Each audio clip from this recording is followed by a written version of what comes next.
Hello guys, so the given question says the species which by definition has zero standard molar enthalpy of formation at 298 Kelvin is. So the standard enthalpy of formation is the enthalpy change during the formation of 1 mole of substance from its constituent elements, and provided all elements are in its standard natural state. Now, if any substance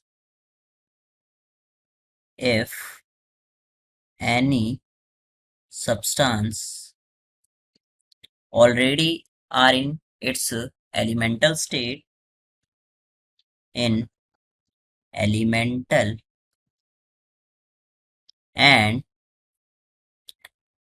its standard natural state, then standard enthalpy of formation will be equal to 0. Now look at the options. So in option number 1, the CO2 gas is a substance which is formed from its constituent elements like carbon, which is in graphite form, which is its standard natural state, plus oxygen to give CO2. Now this is formed from its constituent element, so standard enthalpy of formation will not be equal to 0. Now for H2O liquid, which is also formed from its constituent elements like H2 gas plus half O2 to give H2O, and for this formation the delta H will be not equal to 0. Now here O2, which is present in the elemental state and also in its standard state, which is gas state, so here standard enthalpy of formation will be equal to 0.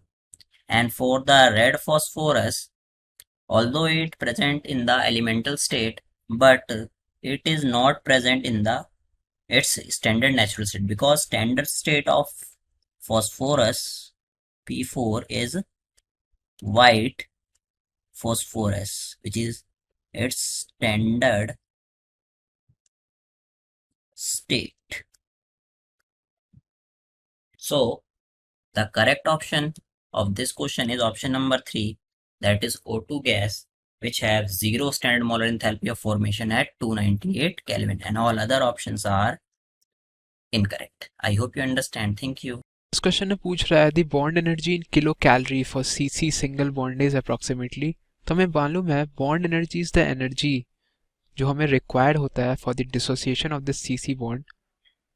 तो हमें मालूम है कि for dissociation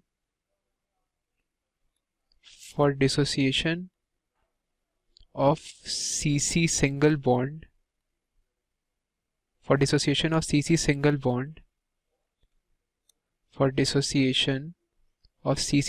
bond, हमें चाहिए we need approximately 100 kilocalorie of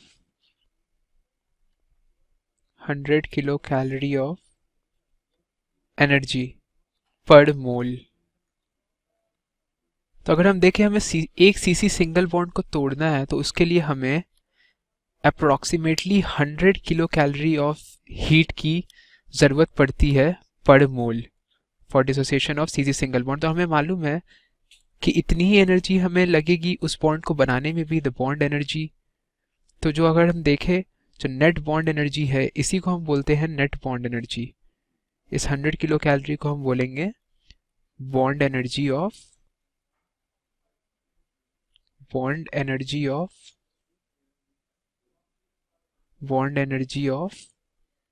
CC single bond. तो इन चार option में देखें तो क्लियरली ऑप्शन सी सही ऑप्शन है इन चार ऑप्शन में। तो ये है इस क्वेश्चन का फाइनल सॉल्यूशन। अब ये क्वेश्चन हमसे पूछता है कि which of the following reaction defines delta G F not, यानी कि standard free energy of formation, इनमें से कौन सी रिएक्शन से हमें मिल जाएगी। तो उसके लिए आपको पहले standard free energy of formation का डेफिनेशन पता होना चाहिए। तो standard free energy of formation उतनी एनर्जी रिलीज या एब्जॉर्ब होगी जो जब एक मोल ऑफ सब्सटेंस फॉर्म होएगा अपने कॉन्स्टिट्यूएंट एलिमेंट्स से इन देयर स्टैंडर्ड स्टेट्स। यानी कि जैसे अगर मैं पानी की बात करूं, वाटर, ठीक है, अगर एक मोल ऑफ वाटर फॉर्म कर रहा है, उसके कॉन्स्टिट्यूएंट एलिमेंट्स क्या है, हाइड्रोजन और ऑक्सीजन। हाइड्रोजन नेचर में कैसे मिलता है, in the form of gas, यानी कि हाइड्रोजन की स्टैंडर्ड स्टेट क्या है, उसकी गैसियस फॉर्म। ऐसे ऑक्सीजन की स्टैंडर्ड स्टेट क्या है, गैस, ठीक है। तो एक मोल ऑफ वाटर जब मिलेगा उसके कॉन्स्टिट्यूएंट एलिमेंट्स से, और वो कॉन्स्टिट्यूएंट एलिमेंट्स कौन सी फॉर्म में होने चाहिए, अपने स्टैंडर्ड स्टेट्स में होने चाहिए, तब तो हम उस दौरान जो एनर्जी, फ्री एनर्जी बनेगी वो क्या होगी, डेल्टा जी नॉट के बराबर, ठीक है।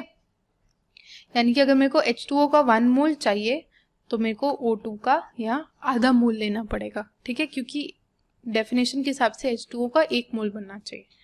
तो अब अपने ऑप्शंस को वो करते हैं, एनालाइज करते हैं। सबसे पहले CO2 गैस बन रहा है, ठीक है। CO2 किस किस से बना है, कार्बन से और ऑक्सीजन से। कार्बन किस फॉर्म में मिलता है हमें, सॉलिड, ग्रेफाइट की फॉर्म में मिलता है, डायमंड की फॉर्म में नहीं मिलता। और ऑक्सीजन किस फॉर्म में मिलता है, अपने गैसियस फॉर्म में। तो ये ऑप्शन तो गलत हो गया, क्योंकि कार्बन किस फॉर्म में मिलना चाहिए था, ग्रेफाइट के फॉर्म में, है ना। दूसरा ऑप्शन देखते हैं, HF गैस बन रहा है किससे, हाइड्रोजन और फ्लोरीन से। हाइड्रोजन कैसे होता है, H2 गैस की फॉर्म में, फ्लोरीन कैसे होता है, F2 गैस की फॉर्म में। यानी कि ये ऑप्शन हमारा सही है, और क्योंकि 1 मोल दिया हुआ है तो ये ऑप्शन बिल्कुल सही है। तीसरा ऑप्शन देखते हैं, H3PO4 किस किस से बनेगा, हाइड्रोजन H2 गैस से, फॉस्फोरस P4 के फॉर्म में मिलता है, और ऑक्सीजन O2 की फॉर्म में मिलता है। पर हमें रिएक्शन में क्या दे रखा है, H4P2O7 और H2, यानी कि ये ऑप्शन भी गलत हो गया। ऐसे ही देखो, SO3 गैस किससे बनेगा, सल्फर से। सल्फर कैसे मिलता है, H6 फॉर्म में, है ना। रोम्बिक और अल्फा सल्फर आपने पढ़ा है, अल्फा और बीटा सल्फर पढ़ा है ना। तो SO3 किस किस से बना है, सल्फर और ऑक्सीजन से। सल्फर हमें अल्फा या बीटा फॉर्म में मिलता है, पर यहाँ तो SO2 गैस दे रखा है, तो ये भी ऑप्शन हमारा गलत है। तो हमारा सही ऑप्शन क्या है, ऑप्शन नंबर 2। हेलो, हमें क्वेश्चन में गिवन है delta H nought T for CO2 H2 are this and this. Sorry, यहाँ पे एक डाटा मिसिंग है। यहाँ पे for CO2 and then for CO, ठीक है, CO और फिर है हमारा वाटर, ये गिवन है। The standard enthalpy change in the kilo joule for the reaction, हमें एक रिएक्शन गिवन है, ठीक है। तो हम सबके पहले बैलेंस्ड केमिकल इक्वेशंस लिख लेते हैं। पहले फॉर्म हो रहा है CO2, तो CO2 कैसे फॉर्म होगा, C प्लस O2, ठीक है, गिवन CO2, और इसका मुझे डेल्टा H नॉट क्या दे रखा है, एंथैल्पी ऑफ फॉर्मेशन -393.5, ठीक है, किलो जूल पर मोल। बात करूँ सेकंड की, डेट इज कार्बन मोनोऑक्साइड, तो C plus O2 giving CO, तो ये हो जाएगा मेरा हाफ। इसका डेल्टा H नॉट मुझे कितना गिवन है, -110.5 किलो जूल पर मोल। बात करूँ थर्ड की, डेट इज वाटर। वाटर कैसे फॉर्म होगा, H2 plus O2 forming H2, तो ये मेरा हो गया हाफ, ठीक है ना। तो इसका डेल्टा H नॉट मुझे कितना गिवन है, -241.8 किलो जूल पर मोल, ठीक है। और मुझे इक्वेशन की अगर बात करूँ तो क्या गिवन है, CO2, this is given CO2 gas plus H2 gas forming CO plus H2O gas, ठीक है, मुझे इसके लिए निकालना है और ये भी मेरी क्या है, गैस। तो अगर बात कर, मैं इनको सपोज कर लूँ ये मेरी 1 है, ये मेरी 2 है और ये मेरी 3 है, ठीक है। तो सबसे पहले मैं क्या करती हूँ, मैं करती हूँ सेकेंड और थर्ड को ऐड।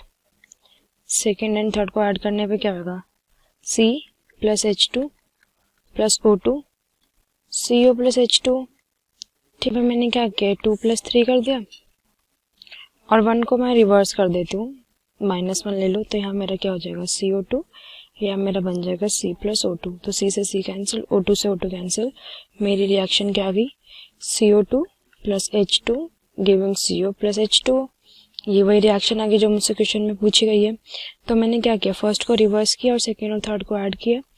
तो अगर मैं करूँ सेकेंड प्लस थर्ड -1, इनकी कॉरेस्पॉन्डिंग वैल्यू क्या है, सेकेंड की मेरी वैल्यू -110.5 प्लस ये मैं थर्ड की वैल्यू कितने की मैंने यहाँ पे, सेकेंड की वैल्यू मैंने लिख दी, थर्ड की वैल्यू है -241.8 माइनस ऑफ फर्स्ट की वैल्यू, फर्स्ट वैल्यू कितनी थी, -393.5।